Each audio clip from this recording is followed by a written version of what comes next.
Welcome back नाज़रीन। कुछ बात कर लेते हैं गैर कानूनी तामीरात, जो कि कराची का एक बहुत बड़ा मसला बना हुआ है। वज़ीर आला सिंध और वज़ीर बल्दियात सिंध की हिदायत पर सिंध बिल्डिंग कंट्रोल अथॉरिटी के गैर कानूनी तामीरात के खिलाफ मुतारिक होने का जो मामला सामने आया, लियाकताबाद में जो बिल्डिंग्स थी उनके हवाले से जो कार्रवाई की गई है, इसी पर बात करेंगे। और DGSBC ने खुद भी दौरा किया लियाकताबाद का। इन तमाम चीज़ों को आज देखेंगे कि किस तरह से जो है वो गैर कानूनी तामीरात को, पहले भी कार्रवाइयाँ होती रही हैं, ऐसा लगता था कि डमी कार्रवाइयाँ दोबारा से तामीरात हो जाती हैं। इस बार क्या स्ट्रेटजी है, क्या मामलात हैं, इसी पर बात करेंगे। हमारे साथ नुमाइंदा K21 न्यूज़ शाहिद हुसैन इस वक्त लाइन पे मौजूद। शाहिद, बताइएगा कि माजी में भी ये कार्रवाइयाँ होती रही हैं, फिर भी हम देखते हैं कि तामीरात होती रहती हैं। इस बार जो नए DG हैं, DGSBC है, ये क्या स्ट्रेटजी लेकर आए हैं और आज क्या जो है वो कार्रवाई की गई है?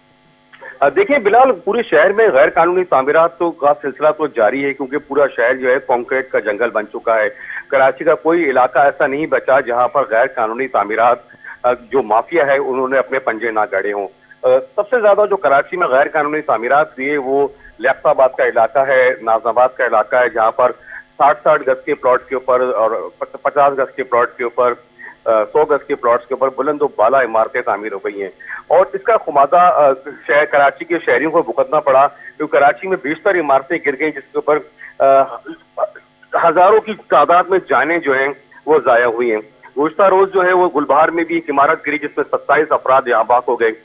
ये जो नए DG आए अशकार डावर, इन्होंने चार्ज संभाला, आज 15 दिन हो चुके हैं और रोजाना की बुनियाद के ऊपर ये कराची के मुख्तलिफ इलाकों का सर्वे करते हैं और जहां भी गैर कानूनी तामीरात की जाती है, हो रही होती है, वहां पर फौरी तौर पर एक्शन किया जाता है। और इसके साथ DG के बड़े अच्छे इक़दाम ये हैं कि जिस इलाके का बिल्डिंग इंस्पेक्टर होता है या असिस्टेंट डायरेक्टर होता है, उसको फौरी तौर पर मौसल कर दिया जाता है और उसके खिलाफ जो है महकमा जाती कार्रवाई भी शुरू कर दी जाती है। अच्छा, अभी ये भी देख रहे हैं कि नए DG के आने के बाद काफ़ी तब्दीलियां भी होती नजर आ रही हैं।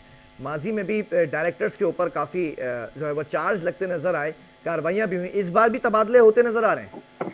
देखिए, तबादले होना ये तो एक रूटीन की बात होती है, इदारे में तबादले होते रहते हैं। लेकिन ये जो अफसर इस वक्त सिंध बिल्डिंग कंट्रोल के इंजीनियर हैं और 20 ग्रेड के अफसर हैं, और इनके बारे में यही बात मशहूर है कि ये ईमानदार अफसर हैं, कोई रिश्वत नहीं लेते और किसी भी चीज पे ये कंप्रोमाइज नहीं करते। और क्योंकि अब तक ये जो 10 दिन हो गए, 12 दिन हो गए, इस दौरान उन्होंने कराची में तकरीबन 50 से जायद गैर कानूनी इमारतों पर एक्शन भी लिया है और रोजाना की बुनियाद पर जहां भी एक्शन होता है वहां पर ये DGSBC खुद दौरा करते हैं। इससे पहले तमाम जो DGs आए हैं वो अपनी ठंडे कमरे की मशीन से बाहर नहीं निकलते थे, उनके ऊपर करप्शन की चार्जेस थे।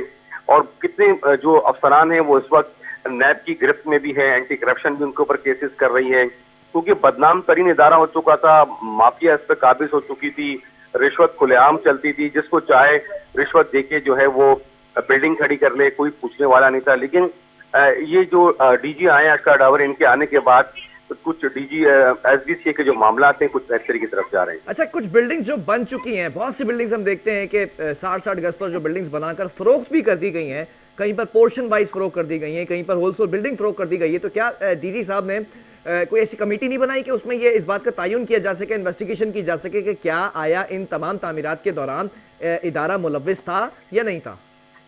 देखिए बिल्कुल बिलाल, इदारे के मुलव्विस होने के बगैर तो ये मामला चल ही नहीं सकते, क्योंकि बिल्डिंग कंट्रोल क्या पूरे कराची में अगर कोई भी बगैर नशे के एक ईंट भी रखेगा तो उसकी इतला जो है बिल्डिंग कंट्रोल के जो बिल्डिंग इंस्पेक्टर होता है सबसे पहले उसके पास आती है।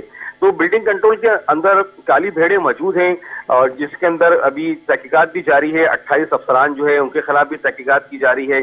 मजीद जो 22 अफसरानों की लिस्ट भी शाया हो चुकी है, जिसके अंदर उनके ऊपर इल्जाम हैं कि ये करप्शन में मुलव्विस पाए गए हैं, गैर कानूनी तामीरात में मुलव्विस पाए गए हैं, उनके खिलाफ भी तहकीकात की जा रही है। लेकिन बात यहाँ पर यह है कि बिलाल, ये जो गैर कानूनी तामीरात माफिया है ये बेकाबू होता चला जा रहा है। किसी भी दौर के अंदर इस माफिया को रोकना बिल्कुल नामुमकिन हो चुका है। लेकिन अब कुछ उम्मीदें नजर आ रही हैं इस DG के बाद कि गैर कानूनी तामीरात से कुछ काबू पाने, किसी हद तक काबू पाने की कोशिश की जा सकती है। अच्छा, अब तक कितनी बिल्डिंग्स गैर कानूनी जो बिल्डिंग्स हैं वो मिसमार की जा चुकी हैं? आगे क्या इनके पास स्ट्रेटजी है? कितनी बिल्डिंग्स जो है वो उनको इस वक्त लिस्टेड किया गया है? देखिए, अभी मैंने आपको कहा ना बिलाल कि 50 के करीब जो है ना वो गैर कानूनी तामीरात को मिसमार किया जा चुका है। सबसे ज्यादा जो कराची में गैर कानूनी तामीरात है वो लियाकताबाद का इलाका है, जहां पर मैंने कहा ना कि 40 गज, 50 गज, 60 गज, 80 गज के पर बुलंद बाला इमारतें तामीर हो गई बगैर किसी नक्शे के। अच्छा, ये लैकड़ाबाद का वो इलाका जहाँ मतावासित तबके के लोग रहते हैं, वो बीसियां डालकर अपने बच्चों का जेवर बेचकर, कमेटियां डालकर मकानात खरीदते हैं। वहाँ मकान की जो कीमत होती है वो 12 लाख, 15 लाख, 18 लाख की कीमती होती है। 2 कमरे के फ्लैट होते हैं। लेकिन अवाम का कसूर नहीं है, अवाम को तो घर खरीदना है, अपनी छत लेनी है। कसूर उन अफसरानों का जिनकी निगरानी के अंदर, जिनकी छतरछाया के अंदर ये बिल्डिंगें तामीर होती हैं। नाकिस मटेरियल इस्तेमाल किया जाता है, क्योंकि वो जो बिल्डिंगें तामीर की जाती हैं वो ज्यादातर नॉन प्रोफेशनल लोग होते हैं, तजर्बेकार नहीं होते हैं, उनके पास कोई इंजीनियरिंग का लाइसेंस नहीं होता। ठीक है, ये बिल्डिंग जो तामीर हो गई, फरोख्त कर दी गई, अब जो लोग उसमें रह रहे हैं तो उनका क्या इस पर रद्द-ए-अमल है कि ऑब्वियसली वो तो बेघर हो जाएंगे जब जमीन इमारत मिस्मार कर दी जाएगी। देखिए बिलाल, इसके बारे में सुप्रीम कोर्ट भी चिल्लाती रही और उन्होंने कराची के मुख्तलिफ इलाके, जिस बिलखुसूस लियारी का इलाका नॉमिनेट हुआ था, जिसके अंदर सुप्रीम कोर्ट ऑफ पाकिस्तान ने अहकाम भी जारी किए थे कि बिल्डिंगों को मिस्मार किया जाए, जिसके ऊपर वकील का सवाल भी था कि जो लोग रह रहे हैं उनका क्या किया जाएगा। तो उसके अंदर वाज़ेह अहकाम भी आए थे कि उनको जो है मुतबादिल जगह फराहम की जाए, और जगह फराहम करने के साथ साथ जो अफसरान बिल्डिंग कंट्रोल के मुलविस पाए जाते हैं उनकी जायदाद जब्त की जाए, उनकी नौकरियां खत्म कर दी जाए। लेकिन सुप्रीम कोर्ट भी चिल्लाती रही, ऑर्डर देती रही, लेकिन उस पर इंप्लीमेंट अभी तक कुछ नहीं। अभी तक किसी भी बिल्डर के खिलाफ कोई कार्रवाई नहीं हुई, किसी को भी पकड़ा नहीं गया, ऐसे ही नजर आता है मामला।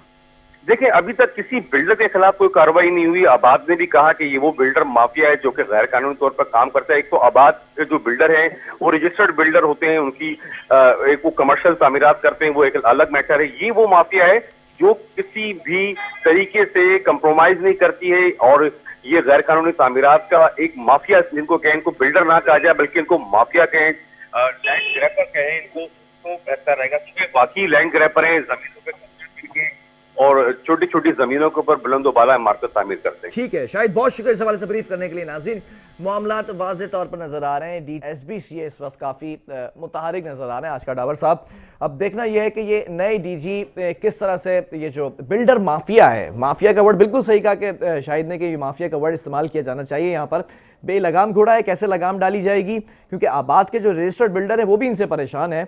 ये जो मोहल्ले के ठेकेदार होते हैं वो बिल्डर्स बन जाते हैं और फिर 60 गज के ऊपर बुलंद बाला इमारतें जो कायम कर देते हैं और फिर उसको फरोख कर देते हैं कि आम आदमी बीसियाँ डाल के पैसे बचाकर ये जब घर खरीदता है और उसके बाद ये कार्रवाई कर दी जाए और उस बिल्डिंग को मिसमार कर दिया जाए, तो इसमें लॉस सिर्फ एक आम आदमी का है। सफ़र हमेशा एक आम आदमी नहीं करना है। इन बिल्डर्स माफिया के खिलाफ कब कार्रवाई की जाएगी, असल मजा तो तब आएगा। बहरहाल प्रोग्राम का वक्त खत्म हुआ। आपके फीडबैक का मैं मुंतज़िर हूँ। आपने अपना फीडबैक मुझ तक जरूर पहुँचाना। जब तक के लिए बिलाल खान और मेरी पूरी टीम को दीजिए इजाज़त। अल्लाह हाफिज़।